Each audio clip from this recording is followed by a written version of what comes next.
भाजप आणि राष्ट्रवादीच्या लोकसभा उमेदवारांची आज पहिली यादी होणार जाहीर। भाजपच्या पर्यायी 17 जागांवर बैठकीत होणार विचार, तर राष्ट्रवादीच्या 22 पैकी किती जागा जाहीर होणार याकडे लक्ष।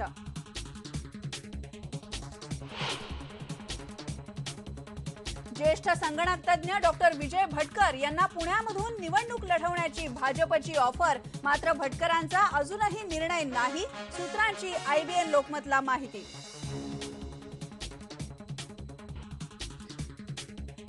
जम्मू आणि काश्मीर मधल्या मानसबलमध्ये लष्कराच्या जवानानं केली 5 सहकाऱ्यांची हत्या, नंतर स्वतःला गोळी मारून केली आत्महत्या।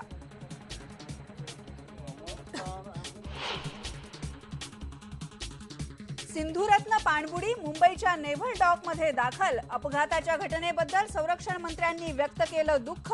नौदल प्रमुखांच्या पाठोपाठ आणखी काही नौदल अधिकारी देऊ शकतात राजीनामा।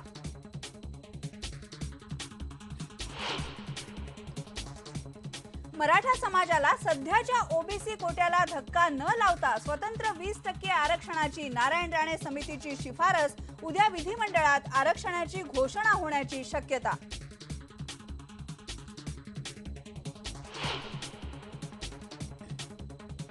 राजीव गांधींच्या मारेकरांना सोडण्याच्या तामिळनाडू सरकारच्या निर्णयाविरोधात केंद्र सरकारच्या याचिकेवर आज सुप्रीम कोर्टात सुनावणी।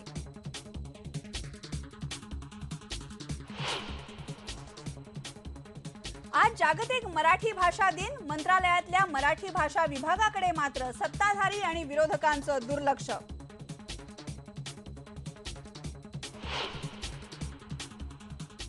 आणि आज महाशिवरात्री निमित्त देशभरातल्या मंदिरांमध्ये महादेवाच्या दर्शनासाठी भाविकांच्या रांगा।